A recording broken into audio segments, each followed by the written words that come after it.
नमस्कार दोस्तों, फिर से करंट अफेयर्स के सेक्शन में आपका बहुत बहुत स्वागत है। आज दो सेक्टर में बहुत महत्वपूर्ण डिसीजन हुए हैं, एक डिफेंस सेक्टर में और एक एग्रीकल्चर सेक्टर में। एग्रीकल्चर सेक्टर में जो डिसीजन हुए उसके बारे में हमने लास्ट वीडियो में डिस्कस किया। अब बारी है डिफेंस सेक्टर। राजनाथ सिंह ने आज, जो माननीय डिफेंस मिनिस्टर हैं, उन्होंने घोषणा की कि अब 101 डिफेंस उपकरणों के आयात पर बैन लगा दिया गया है। इसका मतलब है कि अब हम 101 उपकरण बाहर से नहीं खरीदेंगे। तो फिर यहाँ कैसे चलेगा काम? यहाँ जो है घरेलू जो उद्यम है, जो इंडस्ट्री है, उसमें उत्पादन किया जाएगा। और इससे फ़ायदा क्या होगा? घरेलू उद्योग को फ़ायदा होगा, रोजगार बढ़ेंगे और आत्मनिर्भर भारत का जो मुहिम प्रधानमंत्री नरेंद्र मोदी ने चलाया है उसमें और ज़्यादा बढ़ोतरी होगी और हम लोग आत्मनिर्भर की ओर बढ़ेंगे। क्योंकि एक छोटे से छोटे सामान के लिए भी हम बहुत हद तक दूसरे देशों पर निर्भर होते थे। इवन दीपावली जैसे पर्व का डेकोरेशन वाला चीज़ हम लोग चाइना से इंपोर्ट करते थे। लेकिन आत्मनिर्भर भारत का जो मुहिम चला है, बहुत ऐसे चीज़ हैं जिस पे अब बैन लग गया है। अब घरेलू इंडस्ट्री में ही उसका उत्पादन किया जाएगा। इससे हमारा जो एमएसएमई है, छोटे छोटे उद्योग हैं, उसको काफ़ी फ़ायदा मिलेगा और रोज़गार भी बढ़ेगा। जब चीज़ें यहाँ बनने लगेगी तो रोज़गार बनना लाजमी है। तो कुछ पॉइंट जो हमने लिख के लाए आज, वो आपके सामने डिस्कस करते हैं। रक्षा क्षेत्र के 101 उपकरणों के आयात बैन।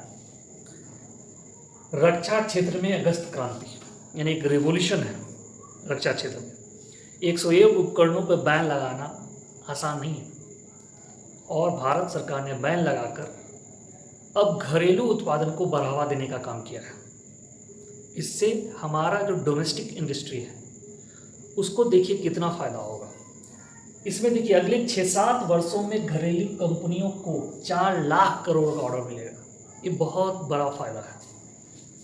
जब तक डिमांड नहीं होगा तब तक इंडस्ट्री जो है कोई भी प्रोडक्ट क्यों बनाएगी। अब जब 101 उपकरणों को बैन लगा है, अब डिमांड को तो पूरा करना है, तो घरेलू कंपनियों को बनाने के लिए दिया जाएगा और अगले 6-7 वर्षों में 4 लाख करोड़ का ऑर्डर मिलेगा।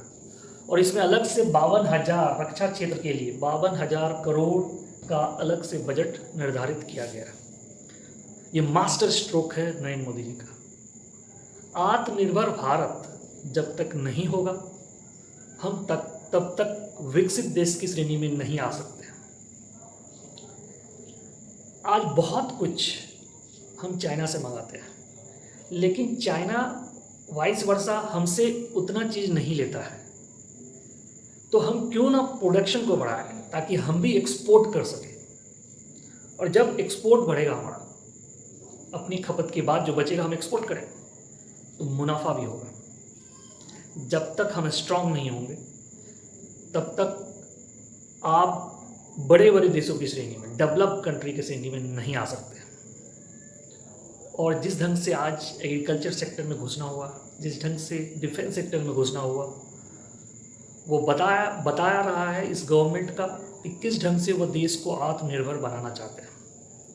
और आत्मनिर्भर से सिर्फ किसी एक व्यक्ति को फ़ायदा नहीं होगा, हर उस व्यक्ति को फ़ायदा होगा। क्योंकि जब रोज़गार मिलेगा तो सबको कहीं ना कहीं इससे फ़ायदा होने वाला है। कंपनियों को काम मिलेगा, डिमांड अगर बढ़ेगा तो कंपनी में ऑटोमेटिक है काम बढ़ेगा। और उसके लिए उसे स्टाफ चाहिए, मजदूर चाहिए, इंजीनियर्स चाहिए, टेक्नीशियन चाहिए। तो डेफिनेट है कि रोज़गार भी बढ़ना ही बढ़ना है। और जब हम एक्सपोर्ट करना शुरू करने लगेंगे तो निश्चित तौर पर हमारी जो कंट्री है, हमारा जो देश है, डेवलप हो जाएगा। आज जो डेवलपिंग है वो डेवलप कंट्री कहलाएगा। और सही कहा है कि जब तक स्ट्रांग नहीं होंगे तब तक आपकी बात जल्दी कोई समझना भी नहीं चाहता है। इसीलिए आँख दिखाने से पहले स्ट्रांग होना जरूरी है। ये जो मुहिम है इससे आगे चल के बहुत फ़ायदा होने वाला है। थोड़ा सा समय लगेगा, लेकिन जैसे जैसे गवर्नमेंट का स्टेप हर क्षेत्र में बढ़ता जा रहा है। आत्मनिर्भर भारत की मुहिम के तहत ये आगे आपको फ्यूचर में देखने को मिलेगा कि कितना फ़ायदा हो रहा है। डिफेंस सेक्टर में जो घोषणा हुई है उसके बाद हम लोग वन लाइनर की तरफ बढ़ेंगे। एक एग्जाम्पल मैं देना चाह रहा हूँ। पड़ोस देश जो नेपाल है 60 to 65% हम पर डिपेंड है, लेकिन फिर भी देखिए गलत नक्शा लेकर यूनाइटेड नेशन सिक्योरिटी काउंसिल में चला जाता है और क्लेम करता है कि भारत का जो ओरिजिनल हिस्सा है वो नेपाल का है। और इसका रिस्पॉन्स क्या आता है? मुंह की खानी पड़ती है। अब आप ऐसा काम क्यों करना चाहते हो जब आप देख रहे हो एक तो 60 to 65% ऑलमोस्ट आप इंडिया पे डिपेंडेंट हो, दूसरा गलत सलत क्लेम करते हो। उस क्लेम करने से अच्छा है कि आप अपने को स्ट्रांग बनाओ। अगर कोई रियल बातें होती तो समझ में आता। जब कुछ भी रियल नहीं है, आप दूसरे के बहकावे में आ रहे हो, तो डेफिनेट है कि इससे आपका कहीं भी फ़ायदा होने वाला नहीं है, सिर्फ और सिर्फ नुकसान होने वाला है। ये एग्जाम्पल मैंने क्यों दिया?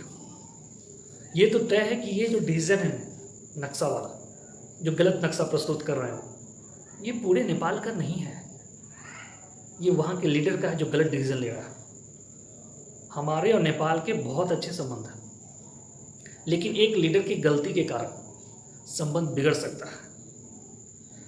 इसीलिए लीडर का अच्छा होना और सही टाइम पर डिसीजन लेना बहुत ज़रूरी है। और आज जिस ढंग से प्राइम मिनिस्टर नरेंद्र मोदी एक से एक बढ़कर डिसीजन लेते जा रहे हैं, ये हमारे देश के लिए बहुत फ़ायदा होने वाला है।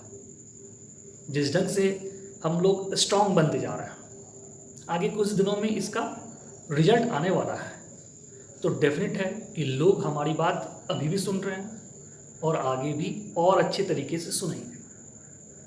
इसीलिए ये जो एक्शन है ये बहुत ही बड़ा डिसीजन है और कह सकते हैं कि नरेंद्र मोदी जी का एक और मास्टर स्ट्रोक है अनडाउटली। अब बढ़ते हैं वन लाइनर की तरफ। New PM of Sri Lanka. Sri Lanka के नए पीएम कौन है? महिंद्रा राजपक्षे। 4th टाइम्स मैंने लिख दिया, Mahindra Rajapaksa 4th times PM बने श्रीलंका के। अब इसमें देखिए सवाल क्या आ सकता है? सवाल ये आ सकता है कि महिंद्रा राजपक्षे किस पार्टी से है। उस चीज़ को ध्यान दीजिए जहाँ पे लोगों की नज़र नहीं जाती है। महिंद्रा राजपक्षे तो पीएम बने, लेकिन किस पार्टी से अगर ये पूछ दिया जाए तो कई लोग नहीं बता पाएंगे। आप हमेशा दोनों साइड देखिए, लेफ्ट राइट ऊपर नीचे सब कुछ पढ़ते जाए तो ज़्यादा पॉसिबिलिटी है सक्सेस मिलना ही है। तो पार्टी का नाम मैंने लिख दिया है SLPP, Sri Lanka peoples party. Mahindra Rajapaksa की ये पार्टी का। एक और क्वेश्चन मैंने इसे लिया कि वहाँ के प्रेसिडेंट कौन है? गोटबाया राजपक्षे। तो देखिए एक क्वेश्चन पीएम था, लेकिन हमने 2 क्वेश्चन और निकाला, और भी आपको लगता है सर्च की। देखिए मकसद क्या है? मकसद है क्यूरियोसिटी जगाना। जिस दिन किसी टॉपिक में आपकी उत्सुकता जग गई तो आप खुद चैंपियन बन जाओगे। चैंपियन हाथ पकड़ के कोई नहीं बनता है, स्कॉलर कोई टीचर आपको नहीं बनाएगा, आप खुद बनोगे, लेकिन उत्सुकता जगाने वाला कोई होना चाहिए।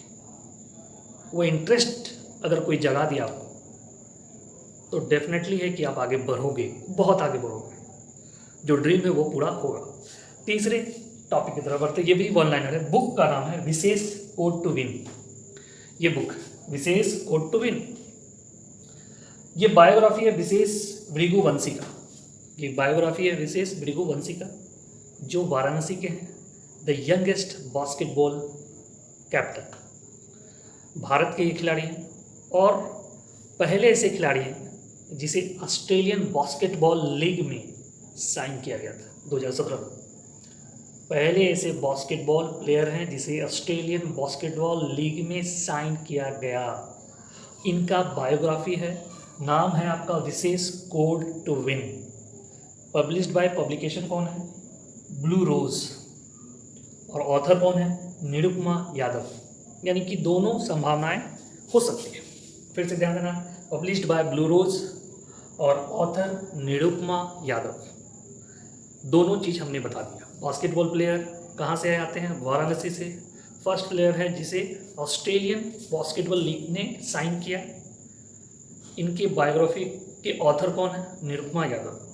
और किस पब्लिकेशन के द्वारा ये बुक लिखा गया? तो ये है ब्लू रोज। तो हमने डिफेंस सेक्टर में जो अगस्त क्रांति है उसके बारे में चर्चा किया। वन लाइनर दो था, दोनों बताया। आज एग्रीकल्चर सेक्टर, डिफेंस सेक्टर दोनों में चर्चा हुई। किसान रेल के बारे में भी हमने लास्ट वीडियो में बताया। डेफिनेट है कि आपको फ़ायदा हुआ ही होगा और आप जुड़े रहिए। हमेशा हम नए नई चीज़ लेके आएंगे और जो चीज़ आप समझ रहे हैं लेकिन एग्जामिनेशन पॉइंट ऑफ व्यू से कैसे वो आपके लिए ज़रूरी है, किन किन पॉइंट पे ध्यान देना है, ये हम बताएंगे। तो नेक्स्ट वीडियो तक